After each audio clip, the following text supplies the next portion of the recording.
কেৰালালৈ আৰু কেৰালাৰ পৰা অসমলৈ যাত্ৰা কৰিবলৈ বিচৰাসকলৰ বাবে বাম্পাৰ অফাৰ আগবঢ়াইছে জিকে ব্ৰছ ট্ৰেভেলছে।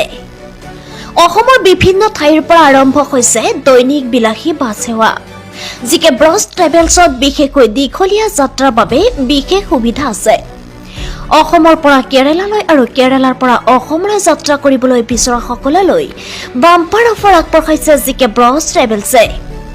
অসমৰ বিভিন্ন ঠাইৰ পৰা আৰম্ভ হৈছে দৈনিক বিলাসী বাছ সেৱা। জিকে ব্ৰছ ট্ৰেভেলছত বিশেষকৈ দীঘলীয়া যাত্ৰাৰ বাবে বিশেষ সুবিধা উপলব্ধ। এই ট্ৰেভেলছত যাত্ৰা কৰা সকলে বিনামূলীয়াকৈ লাভ কৰিব ৱাইফাইৰ ব্যৱস্থা, মোবাইল চাৰ্জ দিয়াৰ সুবিধা, শীত তাপ নিয়ন্ত্ৰণৰ ব্যৱস্থা থকাৰ উপৰিও যাত্ৰীসকলে শুই টোপনি যাব পৰা ব্যৱস্থা আছে জিকে ব্ৰছ ট্ৰেভেলছত। এতিয়া আপুনি দীঘলীয়া যাত্ৰাৰ বাবে চিন্তা কৰিব নালাগে। কেৰালা আদি ঠাইত যাত্ৰা কৰিবলগীয়া হলে বিমান বা ট্ৰেইনৰ কাৰণে বা প্লেটফৰ্মত ঘণ্টা ঘণ্টা অপেক্ষা কৰাৰ কোনো প্ৰয়োজন নাই। নিজৰ ঘৰৰ নিচেই কাষৰ পৰাই টিকট সংগ্ৰহ কৰিয়ে যাত্ৰা কৰিব পাৰিব আৰামদায়ক বাছ সেৱা।